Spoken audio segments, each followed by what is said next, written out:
What's up with you, man? Wait, you go ahead. I'm asking you first. The fuck? Do you need do you need time to I formulate? know. Do you need time? I'm good. Are you looking through something? No, I'm good. What's up? All right, yeah, fine. I have not done much this week other Okay. than recover from. So me and Paige and the baby are all COVID free. We got our Nice. double negative tests, Yay. and we still all feel like shit.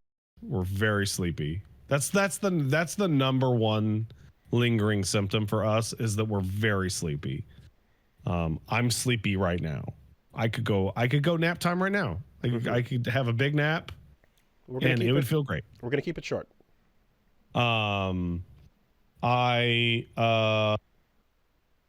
only I played some backlog games in which I discovered games based off Egypt are terrible. But I got to Dishonored 2's super famous level called A Crack in the Slab. And I have been hearing about this level for years because it is like a, one of those like immersive sim like triumphs of design. And I knew its basic premise and didn't think it could possibly live up to the expectations placed on it. A Crack in the Slab is the fucking most impressive level of anything I've ever played. It's crazy. And what's weird is that it came out like 3 or 4 weeks, I think before or after Effect and Cause in Titanfall 2. I was about to say that Titanfall 2's Effect and Cause level will probably stand the test of time going forward. Like, there might be other things that hit similar beats, but I think we'll always be able to be like, yo, that fucking level in that game is gonna hit you if you're going back for a playthrough. Okay, so apparently it was 3 months later after Effect and Cause. Okay, so is it hitting the same beats? It is hitting the exact same concept. It is the same level being done by a different team in a different style of game. Interesting. So in Effect and Cause, you were flipping between a past and a future, which was an area that was a fully functioning research facility and a destroyed research facility in which you were fighting goons in one and dogs in the other. And you were having to flip back and forth between them to platform and fight each other, etc. Yeah, it's visually awesome and interesting just from a setting and like conceptual point, but then when it comes down to like you can teleport in fights during the action is when it really starts to shine. And fuck, I forgot what I was going to say next. Anyway, there's another comparison point, but that was really good. So in Cause and Effect, the basic setup is that you are investigating an abandoned mansion because the owner went crazy and you need to find out what happened there. The first thing that happens is they take all of your powers away. They power you down all the way down to your base moveset. Like no more teleporting, no more time stop, nothing like that, right? And then they give you a broken timepiece made out of glass. And you hit a button to unfurl it, and the left third of your screen shows you what the manor looked like 3 years ago. And as you move around, it is fully showing you exactly what the manor looked like 3 years in the past. You can fold it and unfold it at your whim. But it only shows on the left third of the screen. Yeah, because you're holding up a piece of glass. In your hand, okay.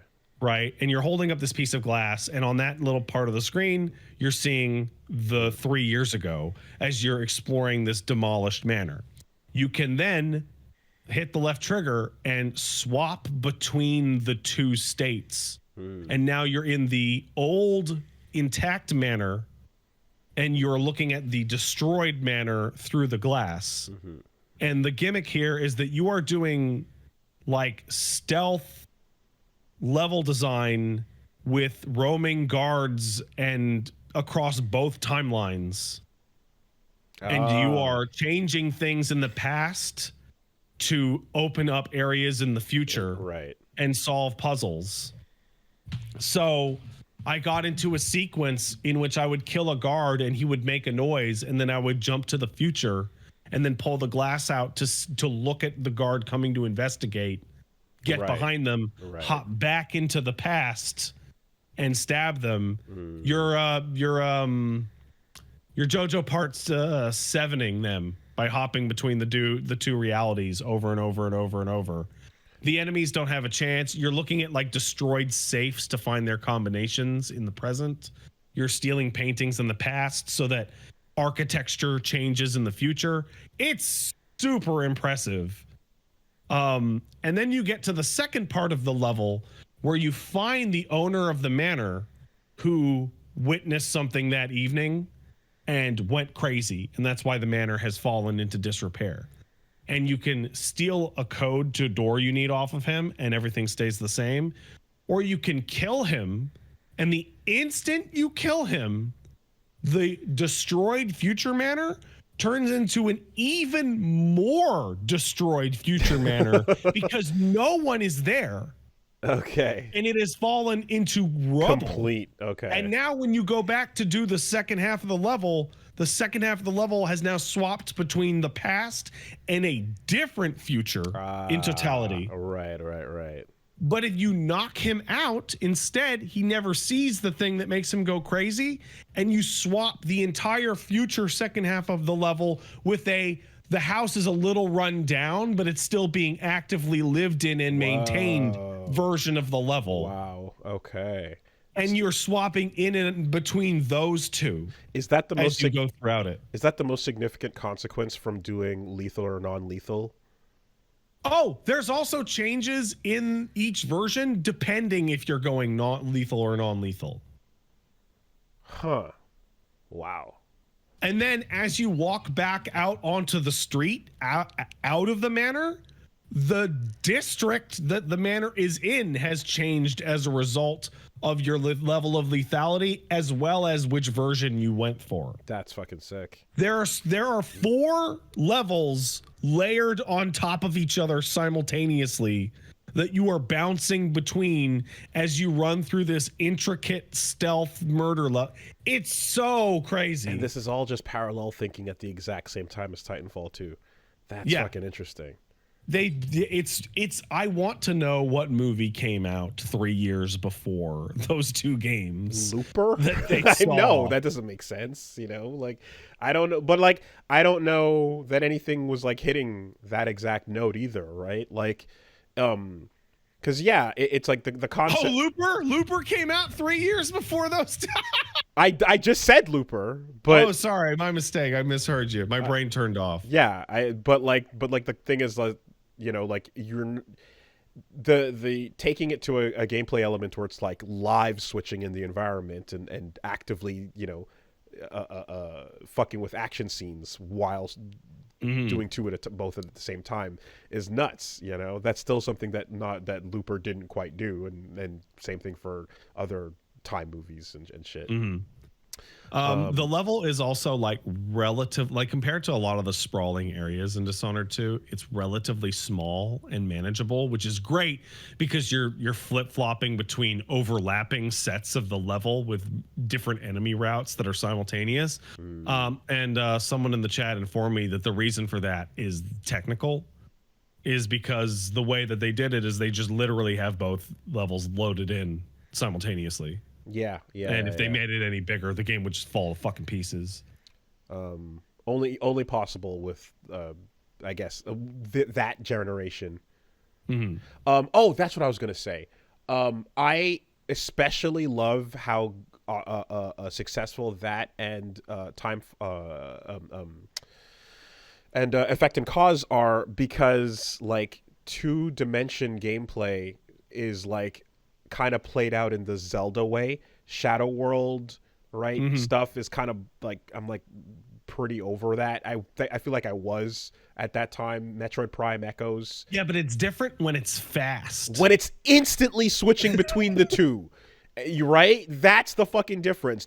Going to the Shadow World via a different hub and like Okay, re-explore It's the actually same a new thing. area that looks kind of like the other area. Yeah. Like, no, the instant switch makes a humongous difference.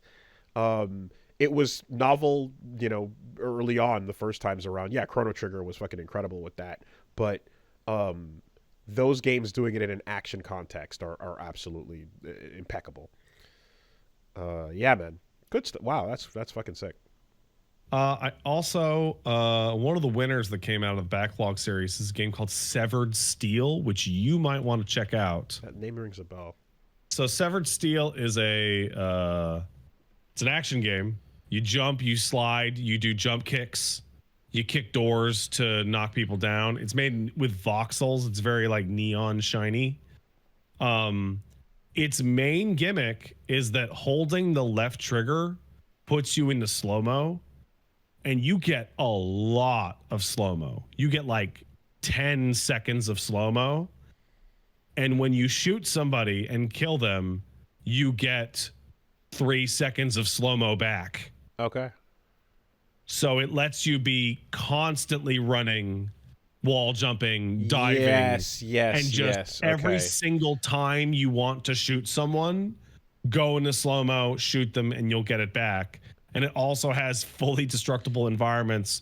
So you're like blowing through doors. You're blowing through walls to slow mo dive kill people. It's awesome. Ghost Runner.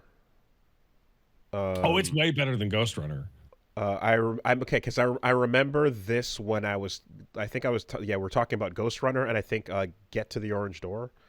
Yeah. This feels more like Super Hot, but just more you're controlling the slowdown instead of movement. Yeah, controlling. big Super Hot. Even the font is super hotting too. Yeah, because it says something like destroy the vents or get to the generator in giant block text. This is the people asking again. It's called Severed Steel. Pretty. And it has two modes: a story mode, which is a ton of levels, and then a rogue mode, which is just randomized levels for you to play forever. Super hot with an anime girl in bright colors.